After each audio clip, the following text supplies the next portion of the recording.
How is this possible? Nearly $1 million raised for the defense of a murderer. Thousands taking to the streets with "Free Luigi" signs. What could drive ordinary Americans to support someone who gunned down a healthcare CEO in cold blood? On December 4, 2024, America witnessed an assassination that would not only take a life but reveal the deep fractures in our society. This isn't just a story about murder. It's about a healthcare system in crisis, corporate accountability, and how far some people might go when they believe the system has failed them. What would push a brilliant young engineer with no criminal history to commit such a calculated act? And why are so many Americans calling him a hero?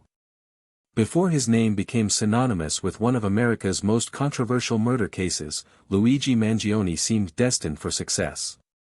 Born into a prominent Maryland family that owns country clubs, healthcare facilities, and real estate companies, Mangione was the cousin of Maryland State Delegate Nino Mangione. His academic achievements were nothing short of exceptional. He graduated as valedictorian from the prestigious all-boys Gilman School in Baltimore in 2016, where he captained the robotics team. At the University of Pennsylvania, his brilliance continued to shine. By 2020, he had earned both a Master of Science in Engineering with a focus on Computer and Information Science, and a Bachelor of Science in Engineering, majoring in Computer Science with a minor in Mathematics. During his university years, he worked as a teaching assistant and founded a video game development club. Professionally, Mangione worked as a data engineer at TrueCar, the car-buying website, though he hadn't been employed there since 2023. His LinkedIn profile shows he previously volunteered at Lorien Health Systems in 2014, his family's healthcare business. But behind this picture of success was a young man in physical pain and growing isolation. According to friends and online posts, Mangione had been battling severe back pain for years. In 2022, while living in a co-living community in Hawaii, his condition worsened after surfing. His friend R.J. Martin noted that Mangione was typically social except when he was in severe pain. After failed conservative treatments, Mangione underwent spinal surgery in July 2023. Initially, the surgery seemed successful. In October 2023, he posted on Reddit that he was taking zero pain meds and hadn't had a bad day since the procedure. But in the months before the shooting, concerning signs emerged. Friends were desperately trying to contact him without success. "Nobody has heard from you in months," one post from October read. Another from July stated, "I don't know if you are okay or just in a super isolated place and have no service. But I haven't heard from you in months." During this period of isolation, Mangione's worldview appeared to shift dramatically. On Goodreads, he gave a 4-star review to Industrial Society and Its Future, the manifesto written by Theodore Kaczynski, the Unabomber. His reading also included healthcare-related books from 2022, including Crooked, Outwitting the Back Pain Industry, and Back Mechanic. What transforms a brilliant young man with everything going for him into someone capable of assassination? Let's look at what happened on that fateful December morning. On a frosty Manhattan morning of December 4, 2024, the busy streets near an investors' conference became the scene of a targeted killing that would shock the nation.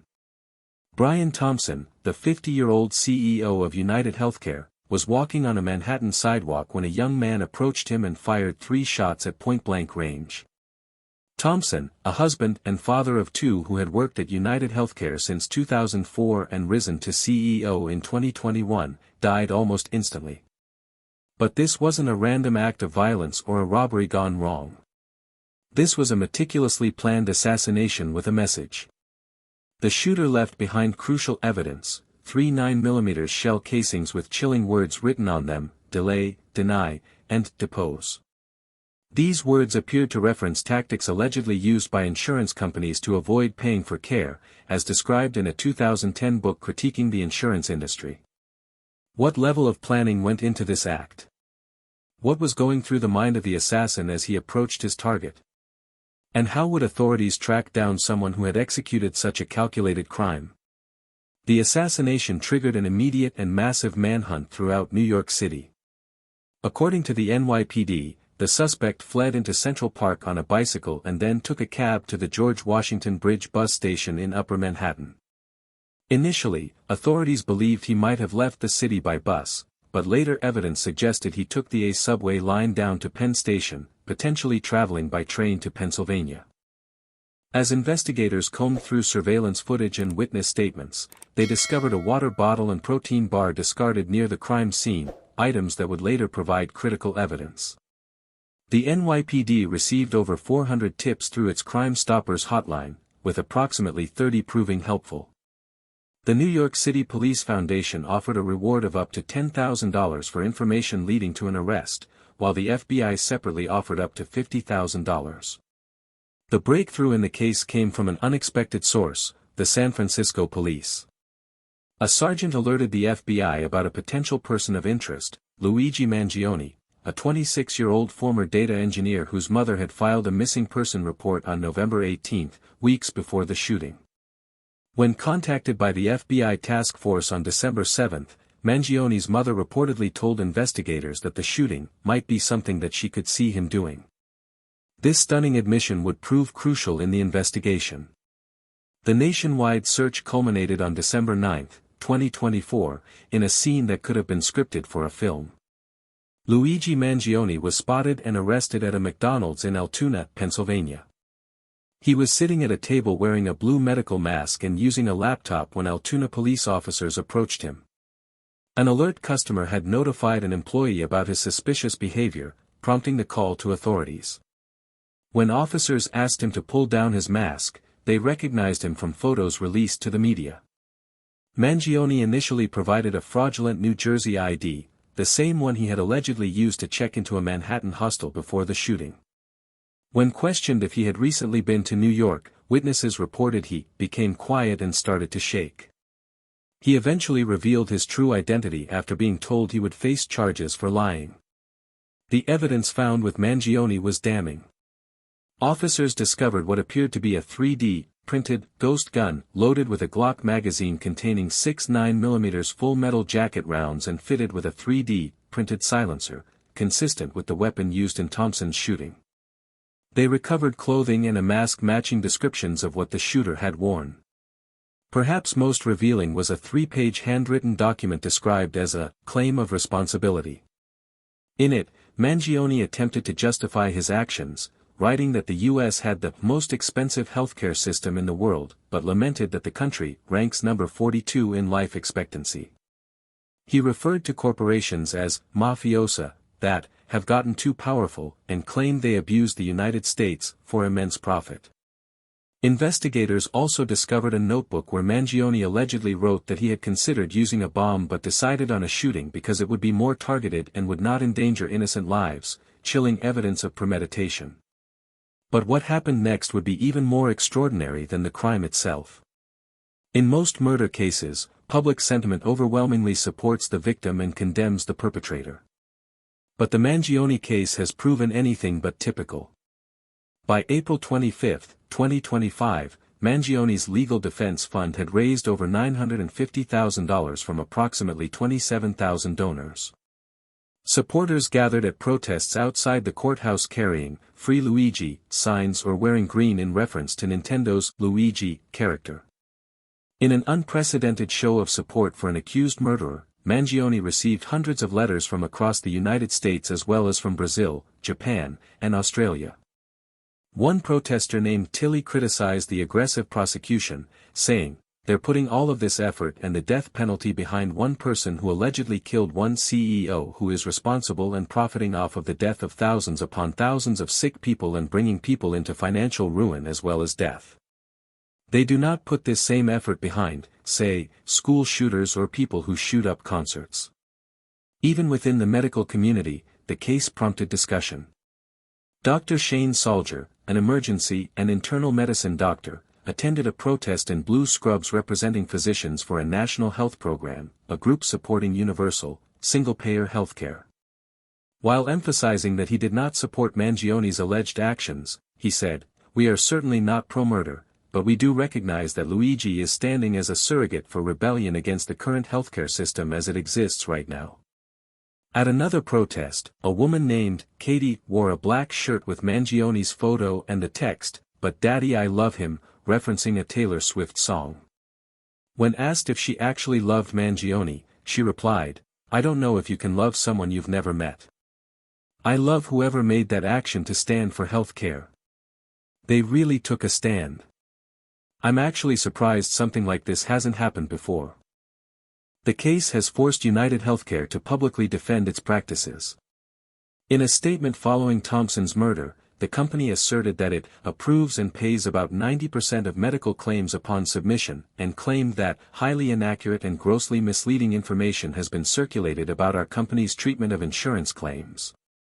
Even UnitedHealth Group CEO Andrew Whitty acknowledged systemic issues in a guest essay for the New York Times. "We know the health system does not work as well as it should, and we understand people's frustrations with it," Whitty wrote. "No one would design a system like the one we have. And no one did. It's a patchwork built over decades." Meanwhile, the legal battle has intensified. On April 1, 2025, Attorney General Pam Bondi announced the Justice Department would seek the death penalty against Mangione. Luigi Mangione's murder of Brian Thompson, an innocent man and father of 2 young children, was a premeditated, cold-blooded assassination that shocked America, Bondi said in a statement.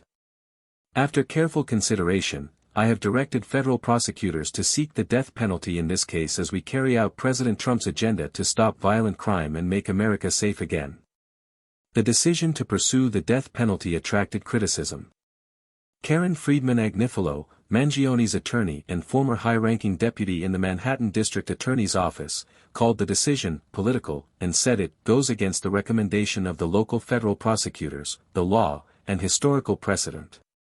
Chelsea Manning, the former U.S. Army soldier and whistleblower, attended Mangione's court hearing and criticized the pace of the legal proceedings against him. "This case is being speed-run in an unprecedented manner," Manning said. "We don't speed-run justice.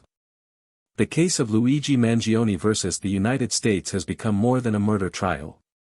It's a mirror reflecting some of America's most profound divisions and unresolved challenges, the tensions surrounding healthcare access and affordability, corporate accountability, and the question of how justice should be applied when the alleged perpetrator garners significant public sympathy." Pennsylvania Governor Josh Shapiro captured the conflicted national mood when he strongly condemned both the murder and those who celebrated it online. "The suspect is a coward, not a hero," Shapiro declared.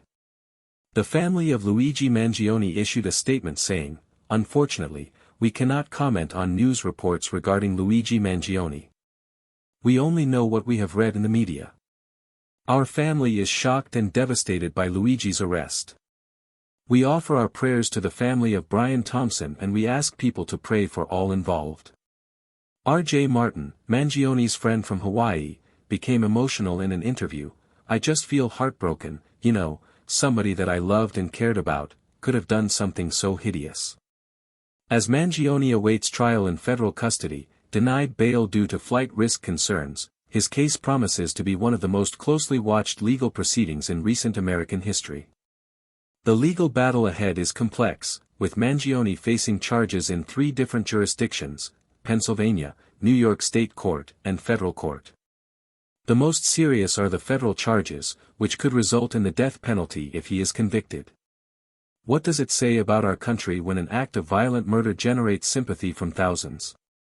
How desperate have Americans become with our healthcare system that some view an accused assassin as a modern Robin Hood? And what happens to a society when vigilante justice begins to seem, for some, like the only justice available? Whether Mangione is ultimately convicted or acquitted, his case has already made an indelible mark on American society.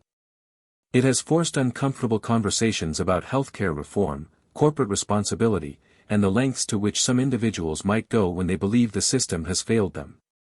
As America watches this case unfold in the coming months and possibly years, these questions hang in the balance, not just for Luigi Mangione and the family of Brian Thompson, but for a nation grappling with the complex intersections of healthcare policy, corporate power, and individual desperation. If you enjoy deep dives into true crime, make sure to subscribe so you don't miss the next story. Until next time, friends!